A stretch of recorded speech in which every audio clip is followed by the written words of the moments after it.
Good morning friends, welcome to my channel study motion. तो आज हम लोग इतिहास खंड का एक महत्वपूर्ण टॉपिक मुगल साम्राज्य के बारे में हम लोग स्टडी करने जा रहे हैं। तो ये वाला जो टॉपिक है हमारा मुगल साम्राज्य, ये काफ़ी कॉम्पिटिटिव एग्जाम्स में पूछा जाता है। इससे काफ़ी क्वेश्चन बहुत सारे कॉम्पिटिटिव एग्जाम जैसे एसएससी, बैंकिंग, रेलवे और ईटीसी, हर एक एग्जाम में इससे ऑब्जेक्टिव टाइप के क्वेश्चन प्लस सब्जेक्टिव टाइप के भी क्वेश्चन पूछे जाते हैं। तो आइए हम लोग देखते हैं मुगल साम्राज्य के बारे में। आखिर मुगल साम्राज्य का नींव किस प्रकार बाबर ने डाला शुरुआती दौर में। तो आइए पहले हम लोग पढ़ते हैं बाबर के बारे में। तो ये हमारा है मुगल साम्राज्य। तो मुगल साम्राज्य में पहले जानते हैं आखिर मुगल का अर्थ क्या होता है। मुगल तो हमारा ये हो गया मुगल। मुगल जाति से तुर्क और दो महान मध्य एशियाई। मुगल क्या था? जाति से तुर्क था। मुगल जो थे वो जाति से तुर्क थे और दो महान मध्य एशियाई महत्वपूर्ण राजवंशों के क्या थे? वंशज थे। महत्वपूर्ण राजवंशों के क्या थे? वो वंशज थे। कौन? मुगल।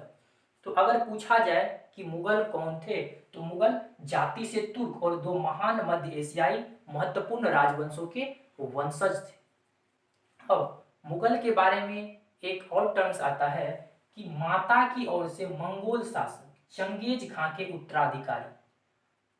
मुगल माता की ओर से मंगोल शासक चंगेज खां के उत्तराधिकारी थे। उसके बाद पिता की ओर से तैमूर के वंशज थे। पिता की ओर से तैमूर के वंशज और माता की ओर से मंगोल शासक चंगेज खां के उत्तराधिकारी। ठीक, तो ये हमारा मुगल हो गया। अब बाबर के बारे में पढ़ते हैं, जो मुगल साम्राज्य के संस्थापक कहे जाते थे। अगर क्वेश्चन में पूछा जाए कि मुगल साम्राज्य के संस्थापक कौन है, तो आप क्या देंगे जवाब? बाबर। क्या देंगे जवाब? बाबर। जिसका शासनकाल 1526 से 1530, जिसका शासनकाल 1526 से 1530 ईस्वी तक मानी जाती है। बाबर जो मुगल साम्राज्य के संस्थापक थे। अब इसके जन्म की बात करते हैं। बाबर का जन्म फरवरी 1483 ईस्वी में हुआ था। बाबर का जन्म फरवरी 1483 ईस्वी में हुआ था। क्वेश्चन में पूछा जाएगा कि बाबर का जन्म कब हुआ था, तो फरवरी 1483 ईस्वी में बाबर का जन्म हुआ। उसके बाद बाबर के पिता का नाम क्या था, तो बाबर के पिता का नाम उमर शेख मिर्जा। बाबर के पिता का नाम उमर शेख मिर्जा। उसके बाद बाबर के माता का नाम क्या था, तो कुतलुग निगार खानम। बाबर की माता का नाम कुतलुग निगार खानम। इसको याद कर लीजिएगा, थोड़ा नाम याद करने में डिफिकल्ट लगेगा, लेकिन 2-4 बार आप लोग पढ़िएगा तो नाम याद हो जाएगा। माता का नाम कुतलुग निगार खानम। अब क्वेश्चन आता है कि बाबर का पूर्ण नाम क्या था। कई एग्जाम्स में पूछा गया है बाबर का पूर्ण नाम क्या है, तो जहीरुद्दीन बाबर। बाबर का पूरा नाम जहीरुद्दीन बाबर। उसके बाद इसके पुत्र के बारे में देखते हैं। बाबर के कितने पुत्र थे, तो बाबर के 4 पुत्र थे। कितने पुत्र? बाबर के 4 पुत्र। पहला कौन? हुमायूं। दूसरा कौन? कामरान। तीसरा अस्करी। चौथा हिंदा। हुमायूं, कामरान, अस्करी, हिंदा, ये बाबर के 4 पुत्र थे। कई एग्जाम से पूछा जाता है बाबर के कितने पुत्र थे, तो आपको ऑप्शन में टिक लगाना, बाबर के 4 पुत्र थे। तो अब हम लोग देखते हैं कि बाबर की आत्मकथा बाबरनामा। बाबर की आत्मकथा क्या थी? बाबरनामा, जो तुर्की भाषा में लिखी गई थी।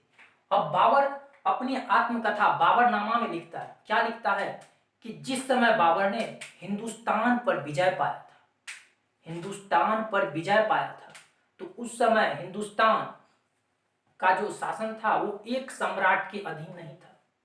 उस समय हिंदुस्तान पे जो सम्राट शासन करता था तो एक सम्राट के अधीन शासन नहीं था। वे कई छोटे छोटे राज्यों में विभाजित थे। कई छोटे छोटे राज्यों में विभाजित थे, जिसमें कई सारे राजा थे और सभी राजा अपने अपने छोटे छोटे राज्य पर अपना अधिकार करते थे। तो बाबर अपनी आत्मकथा में लिखता है। तो इस पॉइंट को भी आप लोग याद रखिएगा, कई एग्जाम्स में ये पॉइंट्स भी पूछा गया है। ठीक, उसके बाद आते हैं आक्रमण। बाबर ने अपने संपूर्ण जीवन काल में 5 बार आक्रमण किए। कितने बार? 5 बार। बाबर अपनी संपूर्ण जीवन में 5 बार आक्रमण किए। पहला आक्रमण यूसुफ जाई जाति के विरुद्ध एक अभियान चलाया गया था, ठीक, तो वो हो गया। उसके बाद इसका और 4 आक्रमण। पहला आक्रमण पानीपत का युद्ध, पहला युद्ध पानीपत का युद्ध, दूसरा खानवा का युद्ध, तीसरा चंदेरी का युद्ध, चौथा घाघरा का युद्ध। ये 4 युद्ध इंपोर्टेंट युद्ध है, इसके बारे में अभी देखेंगे। उसके बाद आते हैं उपाधि। बाबर को 3 उपाधि दी गई। पहला उपाधि बादशाह। बादशाह की उपाधि कब दी गई? बाबर को 1507 में, जब मुगल साम्राज्य का बाबर स्थापना किया था, उसी समय बाबर को क्या कहा गया था? मुगल वंश का संस्थापक, मुगल वंश का संस्थापक। तभी बाबर ने पद पादशाही का स्थापना किया था, पद पादशाही का स्थापना किया था, जिसके अंतर्गत शासक को क्या बादशाह कहा जाता था, जिसके अंतर्गत किसी भी शासक को क्या कहा जाता था? बादशाह। तो 1507 ईस्वी में बादशाह की उपाधि धारण की। कौन? बाबर। बाबर 1507 ईस्वी में बादशाह की उपाधि धारण की। उसके बाद उदारता के कारण बाबर को कलंदर की उपाधि दी गई। उदारता के कारण बाबर को, पूछेगा क्वेश्चन, उदारता के कारण बाबर को किस चीज की उपाधि दी गई थी? तो आप लोगों को टिक लगाना है, कलंदर की उपाधि दी गई थी। किस चीज की? कलंदर की उपाधि दी गई थी। उसके बाद खानवा युद्ध में जब बाबर विजय प्राप्त किया था, खानवा के युद्ध में, खानवा का युद्ध 17 मार्च 1527, खानवा का युद्ध कब हुआ था? 17 मार्च 1527 राणा सागा और बाबर के बीच हुआ था, जिसमें बाबर विजयी हुआ था। तो विजय होने के पश्चात बाबर ने नारा दिया था, किस चीज का? जिहाद का। जिहाद का नारा देने के लिए इसको सम्मानित किया गया था, और गाजी की उपाधि से। किस चीज की उपाधि से? गाजी की उपाधि से। अब आते हैं कि मातृभाषा, आखिर उसकी मातृभाषा क्या है? तो मातृभाषा तुर्की थी। मातृभाषा क्या थी? तुर्की। लेकिन वो अरबी और फारसी दो भाषा के भी, अन्य 2 भाषा के भी ज्ञाता थे। अरबी भाषा और फारसी भाषा और तुर्की भाषा, 3 भाषा के ज्ञाता थे। बाबर 3 भाषा के ज्ञाता थे। पहला तुर्की, दूसरा अरबी, चौथा आपका हो गया फारसी, तीसरा हो गया आपका फारसी। उसके बाद बाबर की मृत्यु। बाबर की मृत्यु आखिर कब हुई थी? तो बाबर की मृत्यु 26 दिसंबर 1530, 26 दिसंबर 1530 बाबर का मृत्यु कब हुआ था जी? 26 दिसंबर 1530 ईस्वी में, जिस समय बाबर 48 वर्ष का था। जिस समय बाबर कितना वर्ष का था? 48 वर्ष का था। कहां पे हुआ था जी? आगरा में। बाबर की मृत्यु आगरा में हुई थी, जब वो कितना वर्ष का था? 48 वर्ष का था, 1530 ईस्वी में। और उसके बाद एक टर्म आता है पद्य शैली। पद्य शैली, पद्य शैली का जन्मदाता किसको कहा जाता है? बाबर। मुंबईयान नामक पद्य शैली का जन्मदाता। कई बार क्वेश्चन में कॉम्पिटिटिव एग्जाम से पूछा जाता है कि मुंबईयान नामक पद्य शैली का जन्मदाता किसे कहा जाता है? तो बाबर को कहा जाता है। उसके बाद बाबर के उत्तराधिकारी का बात आता है। तो बाबर का उत्तराधिकारी, इसका पुत्र कौन कौन थे? इसके पुत्र हुमायूं, कामरान, अस्करी, हिंदा। तो हुमायूं प्रथम पुत्र, इसका उत्तराधिकारी, बाबर का उत्तराधिकारी बनता है। तो इतना हम लोगों ने देख लिए। एक बार इसको फिर से रिकॉल कर लेते हैं। पूछा जाएगा क्वेश्चन में, बाबर का जन्म फरवरी 1483, फरवरी 1483, पिता उमर शेख मिर्जा, माता कुतलुग निगार खानम, माता कुतलुग निगार खानम, पूर्ण नाम जहीरुद्दीन बाबर, पूर्ण नाम जहीरुद्दीन बाबर, पुत्र हुमायूं, कामरान, अस्करी, हिंदाल। आसानी भाषा में आप लोग इसका जवाब दे सकते हैं। आत्मकथा बाबरनामा जो तुर्की भाषा में लिखी गई है। आक्रमण 5 बार, भारत में 5 बार आक्रमण किए। उपाधि बादशाह कलंदर गाजी, उपाधि बादशाह कलंदर गाजी। मातृभाषा तुर्की, लेकिन ज्ञाता थे अरबी और फारसी, दोनों भाषा के। उसके बाद मृत्यु 26 दिसंबर 1530, 48 वर्ष के थे। कहां पे? आगरा में। कहां पे? आगरा में। पद्य शैली मुंबईयान नामक पद्य शैली के जन्मदाता थे। उत्तराधिकारी कौन हुआ उसके बाद? हुमायूं उत्तराधिकारी बना। अब इसका जो इंपोर्टेंस युद्ध है, बाबर के द्वारा लड़े गए प्रमुख युद्ध, उसके बारे में देखते हैं।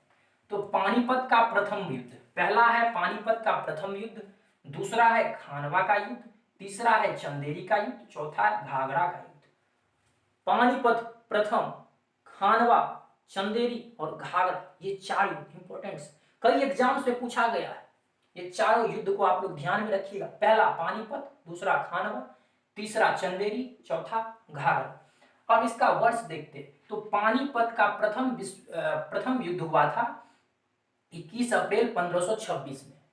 पानीपत का प्रथम युद्ध हुआ था 21 अप्रैल 1526। याद कर लीजिए, किसके बीच? इब्राहिम लोदी और बाबर के बीच।